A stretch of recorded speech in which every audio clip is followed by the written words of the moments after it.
বন্ধ করতে হয়ে গেছে। এখন এটা ঢেকে নিয়ে যাবো।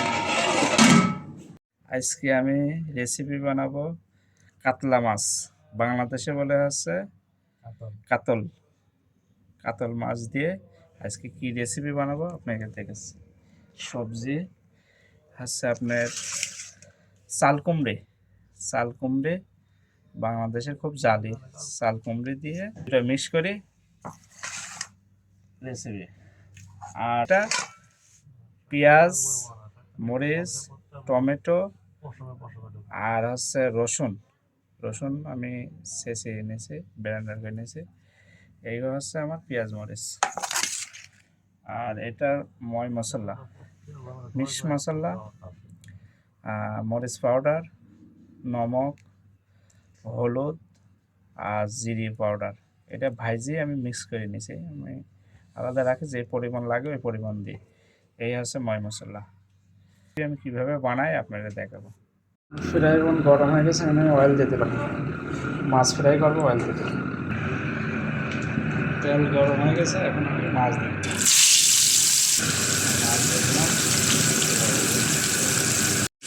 মাছ ফ্রাই হয়ে গেছে পুরা। মাছ ফ্রাই হয়ে গেছে, আমি অয়েল দিয়ে দিছি। এখন অয়েল গরম হয়ে গেলে আমি মরিচ, পেঁয়াজ এগুলো দেবো। এখন অয়েল গরম হয়ে গেছে, আমি পেঁয়াজ দিচ্ছি।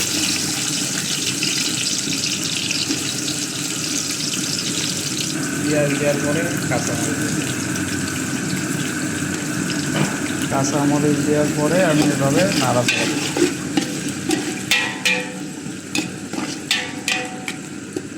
এভাবে 10 মিনিট রেখে দেবো। লাল গেছে, আমি রসুন দিয়ে দিলাম। রসুন দিয়ে নাড়াচাড়া দিয়ে 2 মিনিট রেখে আমি পেঁয়াজ রসুন লাল হয়ে গেছে। এখন আমি ময় মশলা যেগুলো রাখিছি এভাবে সব আমি এগুলো দিয়ে দিলাম। ময় মশলা দেওয়ার পরে এভাবে একটু নাড়াচাড়া দিয়ে 2 মিনিট এভাবে রাখছি। এখন আমি একটু পানি দিয়ে দেবো, ময় মশলাটা লাগে না।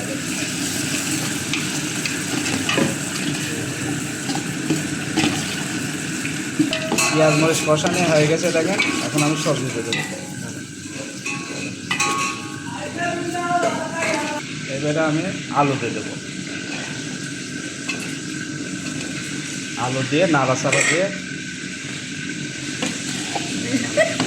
এভাবে 10 মিনিট কষাবো।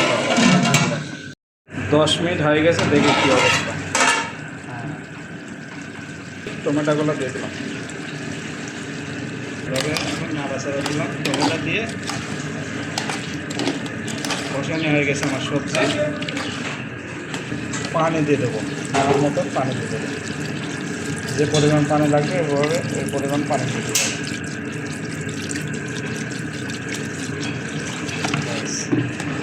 পানি দিয়ে দিয়েছে। এখন আমি 20 মিনিট ঢেকে রেখে দেবো। এভাবে 20 মিনিট থাকবে। 10 মিনিট হয়ে গেছে, কী অবস্থা। এখন এর উপরে আমি মাছ দিয়ে দেবো। বলক এসে গেছে, এখন মাছ দিয়ে দেবো। মাছ দিয়ে দিলাম এভাবে। মাছ দেওয়া শেষ। এভাবে উপরে উপরে সুন্দর করে মাছগুলা দিয়ে রাখবো। এখন আমি এভাবে 16-17 মিনিট এভাবে ঢেকে রেখে দেবো। 16 মিনিট হয়ে গেছে, কী অবস্থা। হয়ে গেছে মাছের রেসিপি দেখেন। আমি বন্ধ করে দেবো। হয়ে গেছে, এখন আমি এটা ঢেকে নিয়ে যাবো।